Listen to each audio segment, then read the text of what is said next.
क्योंकि अगर हम लोग हायर लेवल पे जाके इस चैप्टर को देखेंगे ना तो this comes with the category of electronics, ठीक है। और इसके पहले जो हमने पढ़ा था वो हमने पढ़ा था इलेक्ट्रिक करंट। दोनों दोनों में पता अच्छा खासा बेसिक का डिफरेंस हो जाता है।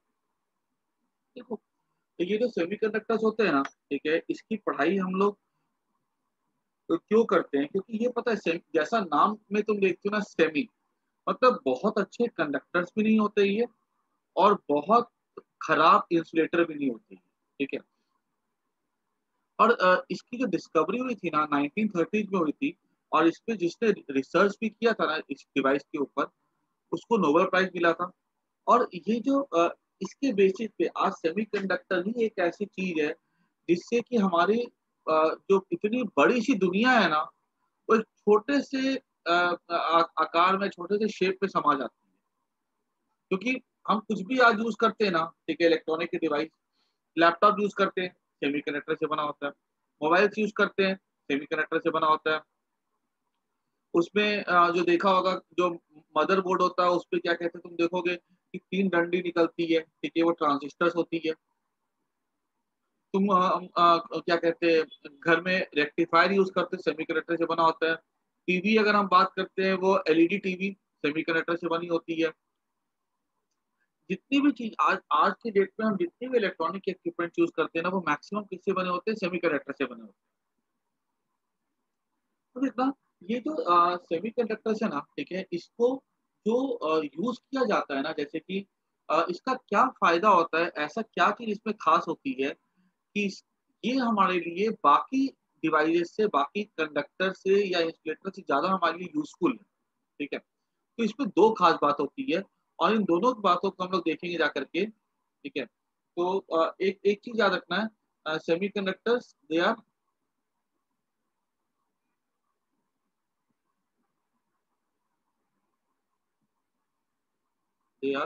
Neither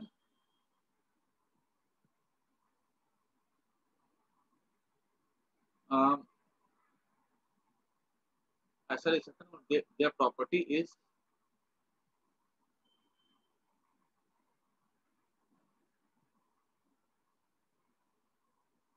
in between that of conductors and insulator.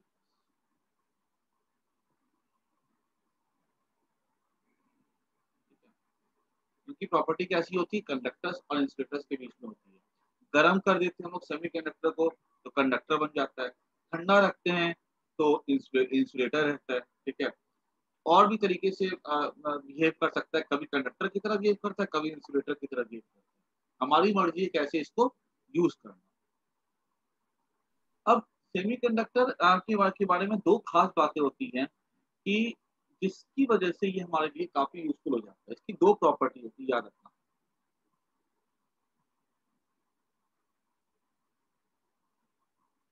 पहला, there conductivity can be vary.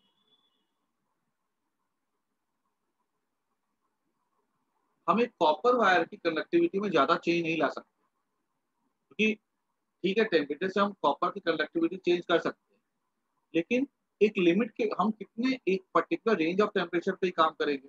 हम बहुत ज्यादा उसी कंडक्टिविटी में वैरी नहीं कर सकते हैं। लेकिन सेमीकंडक्टर्स की जो कंडक्टिविटी होती है, ठीक है, हम उस पर बहुत ज्यादा वेरिएशन ला सकते हैं। बहुत हाई रेजिस्टेंस के हम लोग बहुत अच्छे कंडक्टर को इसको कन्वर्ट कर सकते हैं।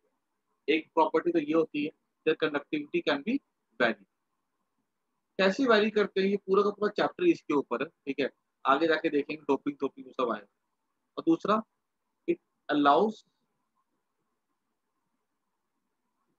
Current to flow in one direction. इससे हम क्या करते हैं, करंट को एक ही डायरेक्शन में भेज सकते हैं। कोई भी कॉपर वायर है, आयरन वायर है, उससे करंट दोनों डायरेक्शन से जा सकती है ना। तो मान लो अगर ऐसा हमें रखा है, यहाँ पे हाई पोटेंशियल है, यहाँ लो पोटेंशियल है, करंट ऐसे फ्लो करेगा। हमने ऐसे कर दिया प्लस माइनस, तो करंट ऐसे फ्लो करेगा। लेकिन सेमीकंडक्टर में ऐसा नहीं होता, करंट ऐसे फ्लो करेगा। जब ऐसा फ्लो करेंगे ना, ऐसा जब करवाएंगे हाई पोटेंशियल लो पोटेंशियल, तो करंट तो नहीं करेगा। ये इसका एक एडवांटेज हो जाता है। और ये हमारे लिए बहुत बड़ा एडवांटेज होता है, क्योंकि तुम देखो एसी करंट होती है, एसी करंट में क्या होता है, एक बार प्लस इधर होता है माइनस इधर होता है, करंट फ्लो करेगा। फिर जब एसी ऐसा हो जाएगा प्लस इधर माइनस इधर, करंट नहीं फ्लो करेगा। ठीक है, तो एसी के लिए हम देखेंगे भी जाके कि एसी को हम लोग डीसी में कन्वर्ट करते हैं इसकी हेल्प से। ठीक है, लेकिन अभी बस उसको ध्यान में रखना है, it allows current to flow in one direction only. ठीक है, और ये एक इंपॉर्टेंट प्रॉपर्टी है इसकी, जिसके लिए इसको हम लोग यूज करते हैं। ठीक है, तो दो इसकी बहुत इंपॉर्टेंट प्रॉपर्टी होती है, अदर देन जो कि कंडक्टर से अलग होती है, इंसुलेटर से अलग होती है, जिसकी वजह से इसको हम लोग यूज करते हैं। मतलब देखो, अगर हम बात करें ना, तो सेमीकंडक्टर्स के बाद ना एक सेमीकंडक्टर्स की डिस्कवरी हो गई थी। ये सिर्फ इंट्रो का पार्ट है, ठीक है, ऑल दिस इज इंट्रोडक्शन। और इसको समझना जो है ना, बहुत आसान भी है, और इससे कुछ ज्यादा क्वेश्चन आएंगे भी नहीं। ठीक है, लेकिन अगर एक दो मार्क का पूछ लेता है तो हम लोग उसको लिख के आ जाएंगे। ठीक है, हालांकि इससे कोई बहुत ज्यादा सवाल आने के चांसेस नहीं है इंट्रो से। अगर तुम एनसीईआरटी की बुक देखोगे ना, तो वहां पे 1930s में लगभग सेमीकंडक्टर की डिस्कवरी हुई थी, और 1948 में बनाया गया था ट्रांजिस्टर्स। ठीक है, ट्रांजिस्टर एक्चुअली क्या होता है, सेमीकंडक्टर से ही बनते हैं वो। ठीक है, उसी के ही कॉम्बिनेशन से बनते हैं। तो ट्रांजिस्टर इतने छोटे छोटे होते हैं, ठीक है, मतलब अगर हम फिगर देखें ना, तो जितना बड़ा ये फिगर है ना, ठीक है, इतने बड़े ट्रांजिस्टर भी होते हैं। ठीक है, मतलब इस फिगर का तुम 1.5 गुना कर दो, बस इतने बड़े ट्रांजिस्टर। ठीक है, और बड़े सस्ते भी आते हैं, 2 4 10 रुपए के आ जाते हैं। ठीक है, महंगे भी नहीं होते। तो ये ट्रांजिस्टर की डिस्कवरी होती है। ट्रांजिस्टर जो होता है ना, ट्रांजिस्टर से पहले, की डिस्कवरी से पहले और ट्रांजिस्टर बनने के बाद भी बहुत साल तक ये कंसेप्ट चलता रहा था, जिसको हम लोग कहते हैं वैक्यूम ट्यूब का। ठीक है, जो देखते हैं ना, जो बड़े बड़े टीवी होते थे पुराने टाइम में, ठीक है, जो कंप्यूटर्स के जो बड़े बड़े सीपीयू होते थे, वो सब काम करते थे वैक्यूम ट्यूब के ऊपर। वैक्यूम ट्यूब जैसे नाम सजेस्ट करता है कि एक एंड पे हम क्या करते थे, लेते थे प्लस प्लेट, और दूसरे एंड पे लेते हम लोग माइनस प्लेट। और यहाँ से क्या होता है, यहाँ पे हम लगा देते हैं एक ऐसे करके फिलामेंट लगा देते हैं। फिलामेंट गर्म होगा, यहाँ से इलेक्ट्रॉन्स निकलेंगे, और जो इलेक्ट्रॉन्स होते हैं ना, ठीक है, वो एक प्लेट से दूसरे प्लेट की तरफ ट्रेवल करते हैं। जैसे यहाँ से मान लो अगर हमने हीट किया, तो यहाँ से ऐसे करके यहाँ से मान लो इलेक्ट्रॉन्स, ये मान लो इसको माइनस कर देते हैं, इसको प्लस कर देते हैं। ठीक है, यहाँ से हीट करेंगे, इलेक्ट्रॉन्स यहाँ से निकलेंगे, पॉजिटिव वाला खींचेगा। ठीक है, पॉजिटिव वाला खींचेगा, अब बीच में हम वैक्यूम क्रिएट कर देते हैं। क्योंकि अगर इस तरह से जाएगा ना अगर, तो वैक्यूम होने से क्या फायदा होगा, इलेक्ट्रॉन्स का कोई कोलिजन नहीं होगा किसी भी आयंस के साथ, एटम के साथ। इसकी वजह से वो इलेक्ट्रॉन्स जो है फ्रीली मूव कर सकता है और दूसरी प्लेट तक पहुंच जाएगा। ऐसी ऐसी होती है यहाँ पे कहानियां। ठीक है, तो ये होता है वैक्यूम ट्यूब। ठीक है, और यहाँ पर भी देखो, हम यहाँ पे ये जो वैक्यूम ट्यूब होती थी ना, इसका दूसरा नाम होता था वॉल्व। वॉल्व जैसे होता है ना कि, वॉल्व जो होता है ना, जैसे कि पानी है, ठीक है, तो वो एक ही डायरेक्शन में फ्लो कर, हमारे हार्ट में वॉल्व होते हैं। ठीक है, तो क्या होता है, ब्लड एक ही डायरेक्शन में फ्लो कर सकता है। ऐसे जैसे मान लो ऐसे फ्लैप होता है, पानी फ्लो किया, ऊपर खुला, ठीक है, पानी अंदर चला गया तो ये नीचे आ जाएगा, अब पानी बाहर नहीं जा सकता। So in the same way, valve allows the water current to flow in one direction only, या fluid to flow in one direction only. तो ये जो डिवाइस था ना, जिसको हम कहते थे वैक्यूम, क्या कहते हैं हम, ठीक है, तो यहाँ पर ये जो डिवाइस था ना, जिसको हम लोग क्या कहते हैं, वैक्यूम ट्यूब जिसको बोलते हैं, ये भी इलेक्ट्रॉन्स को एक ही डायरेक्शन में फ्लो करने देता है ना। इलेक्ट्रॉन्स खाली यहाँ से यहाँ फ्लो कर सकता है, इधर से इधर थोड़ी इलेक्ट्रॉन्स फ्लो करेगा, बिकॉज यहाँ तो नेगेटिव है, तो रिपेल कर देगा ना। तो ये भी एक तरह का इलेक्ट्रॉन्स का फ्लो करवाता है एक ही डायरेक्शन में, इसलिए इसको दूसरा नाम दे दिया गया था वॉल्व का। और ये जो थे ना, तुम देखे भी होगे, जो पुराने टीवी आते थे वो कितने बल्की होते थे। ठीक है, बड़े बड़े होते थे, तो उस और जल्दी खराब भी हो जाते थे। ठीक है, ज्यादा पावर भी लेते थे, क्योंकि पावर ज्यादा ले गई ना, क्योंकि हमको गर्म करना पड़ता फिलामेंट को। जो चीज को गर्म करना पड़ता है ना, वो बहुत ज्यादा एनर्जी लेती है। शायद जब तुम अपने घर में इलेक्ट्रिक करंट यूज करते हो, तुम्हारा उससे बिजली बिल काफी ज्यादा आता है, क्योंकि उसको गर्म करने में बहुत ज्यादा एनर्जी चाहिए होती है। तो गर्म करना पड़ता था, फिर उसके बाद क्या कहते हैं, बल्कि होता था, फिर इसका क्या कहते हैं, जल्दी खराब हो जाता था। तो ये सब प्रॉब्लम आती थी। ठीक है, और ट्रांजिस्टर के बहुत समय के बहुत बड़ी डिस्कवरी के बाद भी हम इस तरह के टीवी यूज करते थे, ठीक है। उसके बाद बल्ब बल्ब में क्या होता था, फिलामेंट को गर्म करते थे, ठीक है, वो भी फ्यूज कर जाता था, ये भी फ्यूज कर जाता है, एनर्जी ज्यादा कंजप्शन होता है, ठीक है। तो साइज का बड़ा होता था, तो ये सब एक मेजर प्रॉब्लम थी। और ये सब की सब चीजें जो थी ना, वो सॉल्व हो गई थी तब, जब आया आया था डिवाइस कॉल्ड सेमीकंडक्टर, ठीक है। सेमीकंडक्टर जो यहाँ पे कंडक्टिविटी वैरी कर सकते हैं बाय वैरिंग द यहाँ पे हीट अमाउंट, ठीक है, ज्यादा हीट करेंगे ज्यादा इलेक्ट्रॉन निकलेगा, ज्यादा करंट बनेगा। ये भी करंट एक ही डायरेक्शन में देता है, ठीक है। अब सेमीकंडक्टर ने इसकी जो भी प्रॉपर्टी थी वो भी फुलफिल कर दी, ठीक है। ये जो दो प्रॉपर्टी इसमें थी सेमीकंडक्टर ने फुलफिल कर दी, और जो इसका डिमेरिट था वो भी इसने करेक्ट कर दिया। छोटा साइज होता है, कॉम्पैक्ट होता है, ठीक है, लाइफ लॉन्ग होती है, ठीक है, एनर्जी कंजम्पशन कम होता है। आज तो देखो ना, जो एलईडी टीवी आती है हमारे घर में, वो कितने पूरे एक साल में उस पर लिखा होता है कि 65 किलोवाट आवर, ठीक है। मतलब 65 किलोवाट आवर किसको बोलते हैं? 1 किलोवाट आवर का तुम्हारा कॉस्ट होता है मान लो 8 रुपया, अगर या 10 रुपये पकड़ के चलो, तो पूरे साल का कितना कंजम्पशन हो जाएगा? 650 रुपया ले रहा है वो ना, पूरे साल का। और यही तुम अगर बल्ब को देखो, तो बल्ब का तुम अगर उतना ही टाइम अगर तुम बल्ब यूज करते हो तो कितना ज्यादा यूज कर लेंगे। मतलब इतनी बड़ी टीवी होती है, उसके सामने बल्ब ज्यादा एनर्जी कंज्यूम कर ले। तो ये सब चीजें एक इशू था, ठीक है, तो जिसको आगे सेमीकंडक्टर ने करेक्ट किया था, ठीक है। तो हम लोग उसको लिख भी लेते हैं,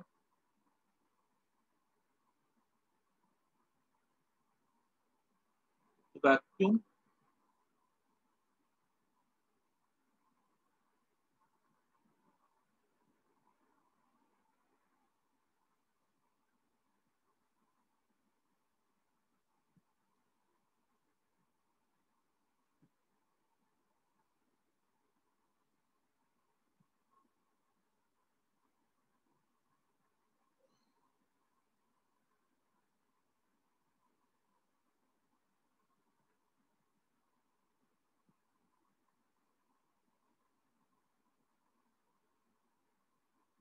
का जो डिमेरिट है ना, ठीक है, इसके क्या क्या था डिमेरिट देखो। बल्कि था, पहला बल्कि, कंज्यूम हाई पावर,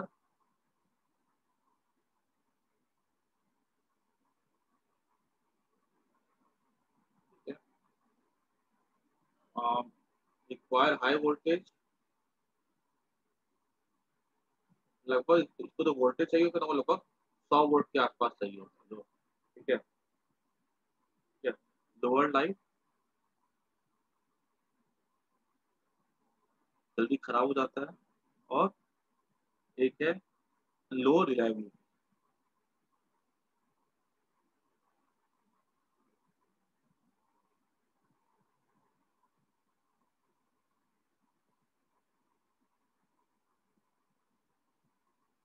ज़्यादा इन डिवाइसेस पे भरोसा नहीं कर सकते, ठीक है। कभी भी अचानक से खराब हो गया, ठीक है, लोअर लाइट मतलब कंप्लीटली वो डिस्टर्ब ही हो जाएगा। और ये जो भी है ना, जो सेमी कंडक्टर्स होते हैं ना, ठीक है, जब उनकी डिस्कवरी हुई थी ना 1930s में, तो जितनी भी प्रॉब्लम थी ना, ठीक है, वो सब की सब ओवरकम कर ली गई थी उस डिवाइसेज में, ठीक है। उसमें ना तो बल्कि होता है, आज देखो, आज जो लैपटॉप्स है, जो मोबाइल फोन कितने छोटे हो गए, ठीक है। कंज्यूम्स हाई पावर, पावर ज्यादा कंज्यूम नहीं करता सेमीकंडक्टर, ठीक है। बहुत, जैसे मैंने बोला कि एलईडी टीवी आ गई है, 65 किलोवाट आवर में पूरा का पूरा साल का चल रहा था। और जो पुरानी टीवी होती थी बहुत ज्यादा पावर लेता था, क्यों? बिकॉज उसपे हीट करना पड़ता था। सेमीकंडक्टर से क्या होता है, वोल्टेज की रिक्वायरमेंट कम होती है, ठीक है, क्योंकि हमको कुछ ज्यादा वोल्टेज कब ज्यादा चाहिए होता है, जब हमको किसी चीज को, इलेक्ट्रॉन को एक्सेलरेट करवाना, धक्का देके इलेक्ट्रॉन को भगाना है। यहाँ पे तो जो मतलब यहाँ से यहाँ पे सेमीकंडक्टर में देखोगे ना, इतना सा होगा वो, तरीके से देखा जाए इतना सा पीस होता है। और इलेक्ट्रॉन को हमको निकालने के लिए हमको इतने से रीजन सबको इलेक्ट्रॉन पार करवाना है। एकदम छोटा सा, मतलब तुम समझो ना, उसके लिए हमको इलेक्ट्रॉन को ट्रेवल करवाने के लिए हमको कम से कम 20 से 25 सेंटीमीटर दूरी चाहिए होती थी। और यहाँ पे जो है ना, वो 0.1 mm का डिस्टेंस चाहिए होता है यहाँ से इलेक्ट्रॉन को मूव करवाने के लिए सेमीकंडक्टर। लोअर लाइफ, ठीक है, सेमीकंडक्टर्स की लाइफ काफी ज्यादा होती है, एक बार ले लो फिर चीजें खराब नहीं होती है, और हम रिलायबल होता है, ठीक है। जो भी प्रॉब्लम थी ना वैक्यूम ट्यूब में, वो सब के सब प्रॉब्लम ने किसको ओवरकम करवा दिया था? All these were overcome by the semiconductor. ठीक है, इसको फटाफट इसका स्क्रीनशॉट ले लो एक बार।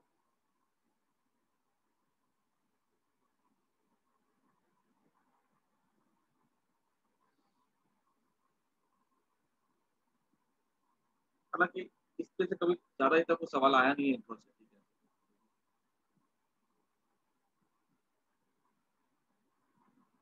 अब आगे हम देखते हैं कि क्लासिफिकेशन ऑफ मेटल्स। ठीक है, इनको कैसे क्लासिफाई किया गया? Classification of metals, conductors and semiconductors. Metals, conductors and semiconductors.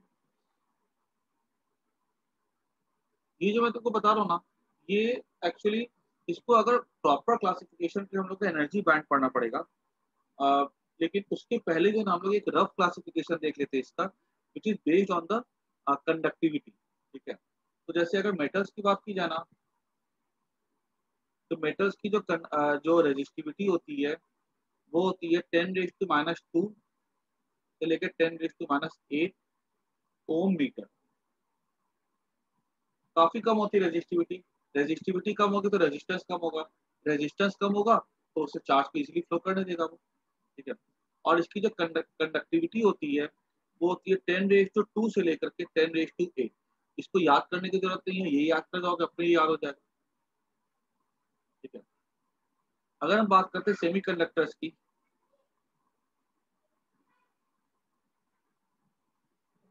तो इसके लिए जो रेजिस्टिविटी होती है वो होती है 10⁻⁵ से लेकर के 10⁻⁶ ओम मीटर। और जो कंडक्टिविटी होती है वो होती है 10⁻⁵ से लेकर के यहाँ पे ओम माइनस पर मीटर। ठीक है, इसी को जो है ना, इसको एस लिखते हैं। ठीक है, अगर देखो ना एनसीईआरटी, इसको लिखा रहता है SM-1। ठीक है, तो सीमेंस कहते हैं। ठीक है, ओम इनवर्स को सीमेंस कहते हैं।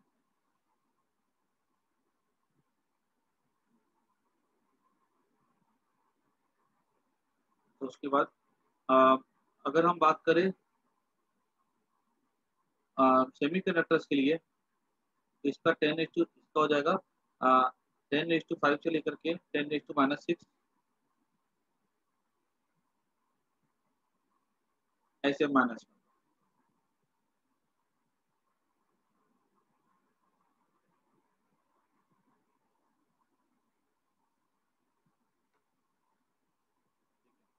और अगर हम बात करते हैं इंसुलेटर्स की, तो इंसुलेटर्स के लिए रोज आता है 10⁻11 से लेकर के 10⁻19 ओम मीटर। और कंडक्टिविटी हो जाती है इसके लिए 10⁻11 से लेकर के 10⁻19 SM-1। ठीक है, यहाँ पे तुम क्लियरली देख सकते हो कि जो रेजिस्टिविटी होती है ना, और ये जो मैंने नंबर लिखा है ना, ये ऐसा कोई नहीं होता कि कोई बॉर्डर टाइप का कि भाई यहाँ पे देश का बॉर्डर खत्म हो गया और पाकिस्तान का बॉर्डर यही से चालू होगा। ठीक है, ऐसा कुछ नहीं होता। ठीक है, ये थोड़ा बहुत ऊपर नीचे वैली कर सकते हैं।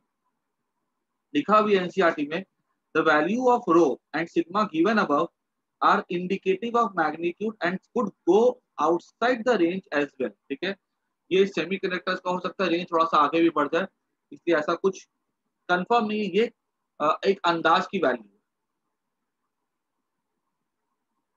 और इसमें ना पता और भी कुछ डिफरेंसेस होते हैं, लेकिन ये एक तरीका हो गया, एक रफ वे हो गया क्लासीफाई करने। ठीक है, और भी बेसिस होते हैं जहाँ पे हम लोग बोलते हैं कि ये भाई कंडक्टर है कि ये सेमी कंडक्टर।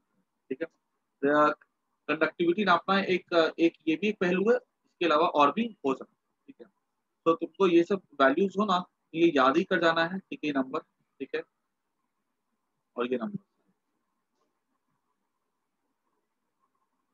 याद है, तो अच्छी बात है। अब हम बात करते हैं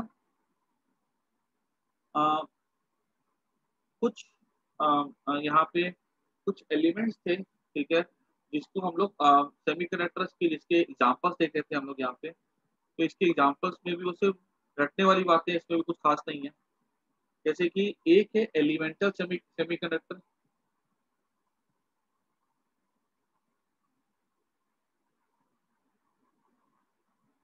और देखो मैंने तुम लोग को बोला भी था कि तुम लोग को एक काम करना है, चाहे वो बच्चे आईएससी के हो, चाहे वो बच्चे सीबीएसई के हो, कोई भी क्लास के बच्चे हो, ठीक, कोई भी बोर्ड के हो। लेकिन तुमको मैं एक ही बात बोलूंगा कि एनसीईआरटी की बुक जो है ना, तुमको लाइन बाय लाइन रीड करो, ठीक है। मैक्सिमम क्वेश्चन तुम्हारे एनसीईआरटी से ही होते हैं, ठीक है। एक एक लाइन वाइज तुमको, जैसे अभी बताओ, मैं आज लेने वाला था करंट इलेक्ट्रिसिटी का रिवीजन, फिर मैंने सोचा कि नहीं अपना टॉपिक बाकी है, इसलिए मैंने लिया नहीं। तुमको मैं दिखाऊंगा कि किस तरह से तुम लोग एनसीईआरटी की बुक लेकर के बैठोगे और अपने प्रीवियस ईयर से क्वेश्चन लेकर के बैठोगे। तुम देखना किस तरह से क्वेश्चंस को फ्रेम कर रहे हैं वो लोग, कैसे तुम डिट्टो ऊपर से नीचे जाओगे ना, जैसे तुमको क्वेश्चंस मिलेंगे ना तुमको बोर्ड के, वही ऑर्डर में तुम्हारा तुमको वहां पे लिखा हुआ मिलेगा, एकदम हु बहू वही डायग्राम उठा करके वो डायरेक्टली एनसीईआरटी। तो इसलिए एनसीईआरटी की बुक तुम्हारे लिए पढ़ना बहुत जरूरी है और उससे नोट्स बनाना बहुत जरूरी है। क्योंकि एक बार तुमको पता है, तुमको एक बार ये समझ में आ जाएगा ना कि क्वेश्चंस कैसे पूछे जाते हैं और किस तरह से क्वेश्चंस फ्रेम होते हैं और किस तरह से पढ़ना है। तुमको मैं एक बार एक पुश दे दूंगा ना, तुमको समझा दूंगा, तुमको ऐसे तुम पता खुद से उस लाइन पे जाओगे ना, तो तुम कम मेहनत करके तुम बहुत अच्छा स्कोर कर सकते हो। क्योंकि तुमको सिर्फ ये देखो, यहाँ पे सिर्फ तुम्हारी मेहनत नहीं है, तुमको ये भी समझना है कि एग्जाम में क्वेश्चन किस तरह से आते हैं और हमको किस तरह से पढ़ना है। दोनों बातें होती है, मेहनत भी चाहिए तुमको और तुमको तुम्हारी स्ट्रैटेजी भी सही होनी चाहिए कि हमको किस तरह से पढ़ना है, ताकि हम कम से कम एफर्ट्स में हम अपने मार्क्स को मैक्सिमाइज कर सकें। अ, ये एलिमेंटल सेमीकंडक्टर सिलिकॉन और जर्मेनियम हो गया, ठीक है। उसके बाद एक होता है कंपाउंड सेमीकंडक्टर।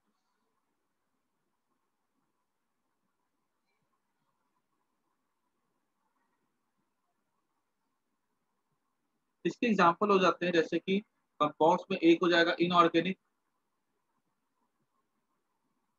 इनऑर्गेनिक में हमारा हो जाता है कैडमियम सल्फाइड, ठीक है, गैलियम आर्सेनाइड। काफी इंपॉर्टेंट है ये वाला, इसका तो नाम याद रखना है, ठीक है। अम,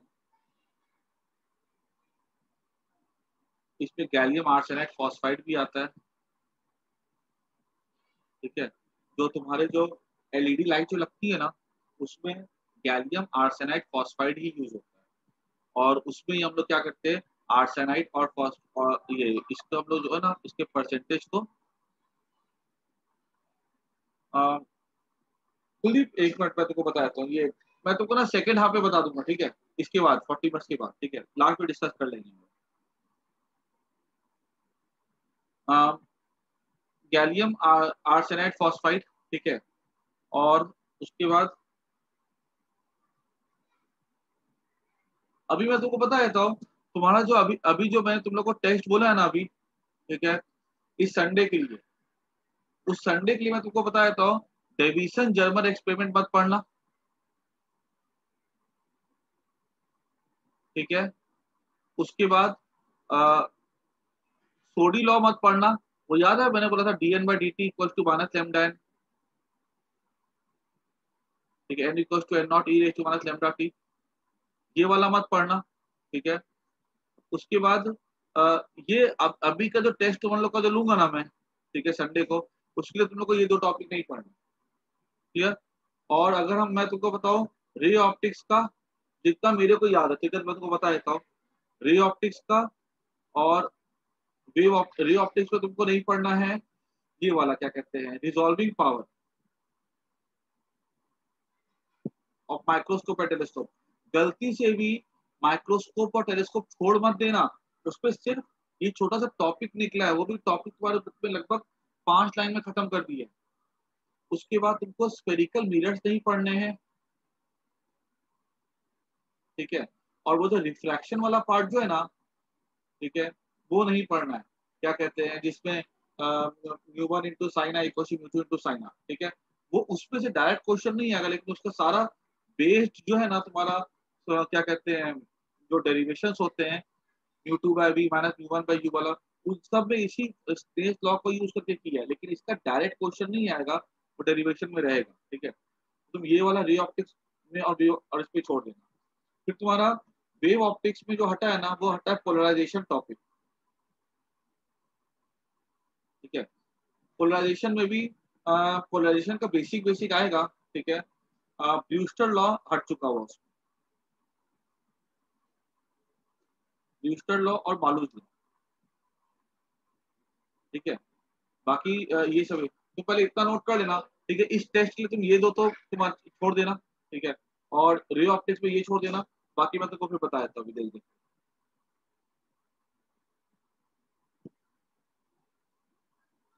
क्योंकि जो सीबीएसई में हटा है ना, वही आईसीयू भी हटा है, कुछ ज्यादा डिफरेंस नहीं है। लेकिन आईसी में क्या, डिलीटेड सिलेबस अलग से नहीं लिखा हुआ, उसमें क्या हम लोग खाली पोर्शन दे दिया गया। उसके बाद देखो ऑर्गेनिक में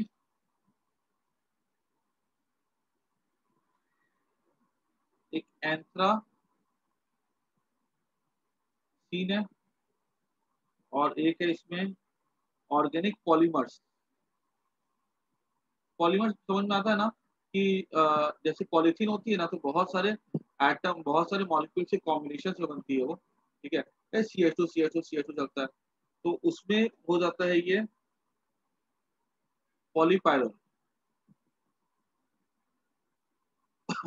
ठीक है, और पॉली एनिलीन।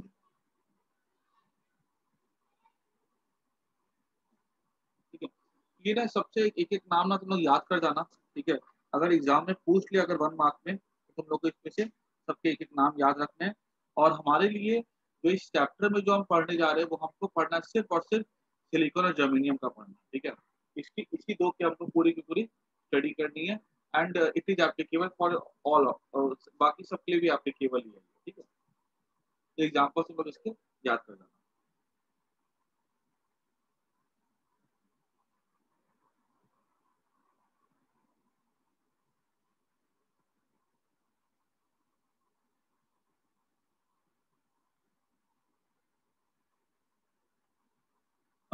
इलेक्ट्रॉनिक डिवाइस में ट्रांजिस्टर्स टॉपिक में एक बार कंफर्म कर लेते हो हटा है कि नहीं हटा है, बिकॉज सीबीएसई में ट्रांजिस्टर शायद नहीं हटा है, आईएससी में हट गया, मैं एक बार कंफर्म कर दूंगा। लेकिन लास्ट का जो चैप्टर कम्युनिकेशन और लॉजिक गेट्स है ना, वो पूरा का पूरा हट चुका हो। कम्युनिकेशन एंड लॉजिक गेट पूरा हट गया हुआ है। ट्रांजिस्टर में एक बार देख लेता हूँ सिलेबस तुम लोग का भी। ठीक है, मैंने भेजा भी था ना, मैं उस पर देख के तुमको बता देता हूँ, तो वो हो जाएगा। ठीक है, आगे बढ़ते हम लोग। मैं रुको ना, तुमको मैं पूरा का पूरा जो डिलीटेड क्वेश्चन है ना, मैं लिख के तुम लोग को भेज दूंगा। ठीक है, आज रात तक भेज दूंगा। 12 बजे से तुमको 12 से पहले मिल जाएगा सिलेबस, क्या क्या डिलीटेड क्वेश्चन। हाँ, लास्ट 2 चैप्टर्स हट गए। ठीक है, और ट्रांजिस्टर का भी एक बार देख के बताया। अब देखो, अब हम लोग पढ़ने जा रहे हैं, नेक्स्ट टॉपिक हमारा एनर्जी बैंड है।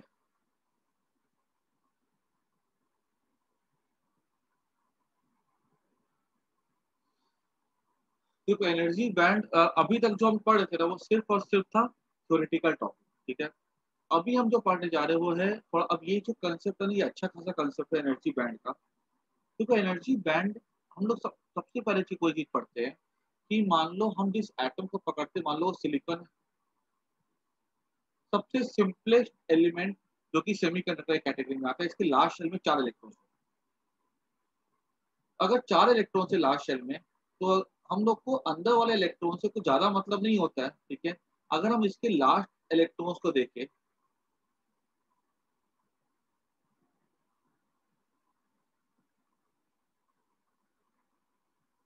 ऐसा, और हमने क्या लिया है, एक आइसोलेटेड एटम लिया। ठीक है, हमने कैसा लिया एटम लिया, आइसोलेटेड एटम। अगर हमने सिलिकॉन एटम को देखा ध्यान से, तो इस सिलिकॉन एटम की बात अगर हम करें, तो इस सिलिकॉन एटम में क्लियरली देखे जा सकते हैं कि लास्ट शेल में 4 इलेक्ट्रॉन।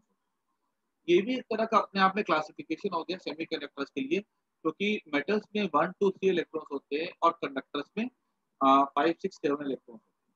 लेकिन जो सेमीकंडक्टर्स होते हैं, कितने 4 इलेक्ट्रॉन्स होते हैं, 4 इलेक्ट्रॉन।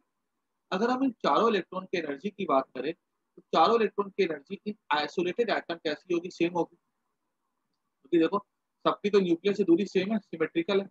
अगर दूरी सेम है तो तुम अगर इसकी पोटेंशियल एनर्जी निकालती हो, टोटल एनर्जी निकालते हो K Q one Q two by R से, ठीक है, ये फॉर्मूला था ना, तो हम देखेंगे कि सबकी एनर्जी कैसी आएगी, सेम आएगी। और वैसे भी बोर्स की थ्योरी क्या कहती है कि जो इलेक्ट्रॉन्स होते हैं -13.6 फर्स्ट में है हाइड्रोजन के, दूसरे में -3.6 होता है, वो सब एक ऑर्बिट में जितने भी इलेक्ट्रॉन्स होते हैं सबकी एनर्जी कैसी होती है, सेम होती है। लेकिन याद रखना वो जो हमने थ्योरी पढ़ के रखी है बोर्स की थ्योरी, यहाँ पर जो हम जो सिंपल फॉर्मूले से देख रहे हैं, ये वैलिड केवल तभी होता है जब हम एक आइसोलेटेड एटम की बात करते हैं, एक ऐसे एटम की बात करते हैं जो कि अकेला है और उसके आजू बाजू किसी भी तरह का एटम नहीं। क्लियर? तो यहाँ पे इस चीज को नोट कर लेना clearly. In isolated atom, in isolated atom energy of all the electrons in a given orbit is same। ठीक है, क्लियर इतनी बात। और इस इसमें 4 इलेक्ट्रॉन्स होते हैं आउटर मोस्ट शेल में, और इसमें अगर हम बात करें तो कितने वेकेंट हो जाते हैं शेल तो सिलिकॉन में आउटर ऑर्बिट में हम देखते हैं कि 8 शेल होते हैं जिसमें 4 फिलअप होते हैं, और जो 4 होते हैं वो एम्प्टी होते हैं। ठीक है, also in SI atom in outer shell in outer orbit 4 shells are filled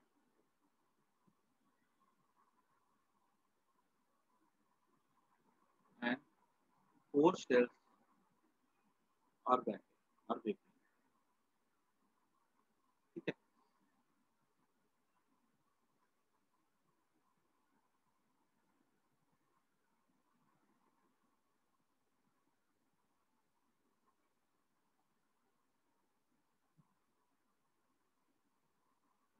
अब लेकिन अगर देखो अब यहाँ पे आ, हम अगर इसी चीज को जो हमने यहाँ पढ़ा है ना, ठीक है, इसको अगर हम लोग थोड़ा लाइन से ड्रॉ करें ना, तो लाइन से अगर हम ड्रॉ करते हैं एक अलग तरीके से रिप्रेजेंट करते हैं, तो कुछ देखो हमारा ऐसा आएगा ना। देखो हमारे पास ये सिलिकॉन एटम है, ठीक है, हम उसकी एनर्जी को रिप्रेजेंट करते हैं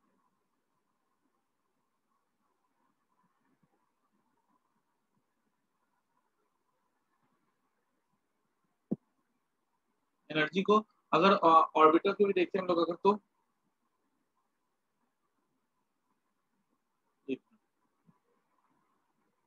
इसमें ना energy of electrons in given shell is same, orbit नहीं लिख सकते हम लोग, in given shell is same होना चाहिए। क्योंकि अगर ऑर्बिट की बात की जाए तो थोड़ा सा हम देखते हैं कि एक्चुअली ऑर्बिट ठीक है। वो जो बात हुई थी ना इसमें, क्या कहते हैं, अ, वो जो बोर्ड ने की थी वो हाइड्रोजन एटम की बात की थी। हाइड्रोजन एटम में सिंगल इलेक्ट्रॉन होता है, लेकिन अगर हम लोग अलग तरीके से देखें ना, तो तुमको पता है कि जो ऑर्बिटल्स होते हैं, ठीक है, इसको शेल्स भी बोल सकते हैं, ठीक है। ये यहाँ पे शेल से भी क्या होता है, यहाँ शेल से भी बेटर वर्ड हमारा ऑर्बिटल्स ज्यादा सही है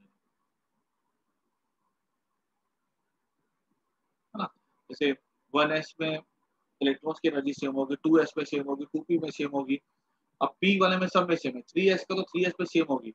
अब 3p है तो px py pz उस सारे ऑर्बिटल की एनर्जी कैसी होती है, सेम होती है। ठीक है, लेकिन ये कहानी किसमें सुटेबल होती है, ये कहानी सुटेबल होती है जब हम बात करते हैं एक आइसोलेटेड एटम। ठीक है, लेकिन हमको पता है कि हमारे सामने आइसोलेटेड एटम की जो स्टडी करते हैं, that is simply a theoretical talk. Isolated atom तो होते ही नहीं है। हम जब भी पकड़ते हैं तो हमारे पास क्या होते हैं, क्रिस्टल्स होते हैं। हमारे पास क्या होते हैं, हमेशा क्रिस्टल्स होते हैं। अब अगर क्रिस्टल्स होते हैं तो वो क्रिस्टल की कहानी कुछ अलग होती है और इन एटम की कहानी अलग होती है। अगर हम इन एटम की बात करें तो इस एटम में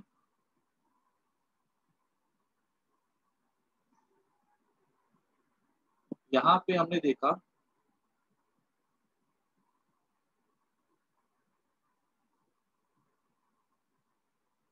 ये, तो मगर देखो हम लोग ना बहुत ज्यादा कोई टेक्स्ट बुक की जो डायग्राम है ना उस पर हम लोग ज्यादा रिलाई नहीं करेंगे। मैं तुमको एकदम सिंपल सिंपल भाषा में समझा रहा हूँ, ठीक है? तुम उसको समझ जाना, बिकॉज टेक्स्ट बुक में हमारे 3-4 स्टेज डिस्कस किए गए वहाँ, ठीक है? हमको सारे स्टेज से मतलब नहीं, हमारा मेन स्टेज है लास्ट वाला स्टेज, ठीक है? और बीच की जो स्टेज है मैं तुमको उसकी कहानी समझा दूंगा। ये सिंगल एटम की अगर हम बात करें, ठीक है, सिंगल एटम, सिंगल एटम में अगर हम देखें ना तो 3s में यहाँ पर 2 इलेक्ट्रॉन होते हैं, ठीक है? और फिर पी में क्या होते हैं, 2 इलेक्ट्रॉन होते हैं, 3s 3p, ठीक है? तो यहाँ ना 14 इलेक्ट्रॉन अगर हो जाएंगे तो 1s में 2 होंगे, फिर 2s में 2 होंगे, फिर 3p में 6 हो जाएंगे, तो टोटल मिला के कितने हो गए वहां पे? 1s में हो गए 2, ठीक है, 2s में हो गए 2, ठीक है, 2p में हो गए 6, तो कितने हो गए देखो तो, ये हमारा हो जाएगा 6 2 8 8 2 10, ठीक है, बचे 4 इलेक्ट्रॉन, ठीक है? 4 इलेक्ट्रॉन किसमें 3s में होते हैं, ठीक है, 2, और फिर 3p में हो जाते हैं 2, ये 3s हो गए 3p हो गए।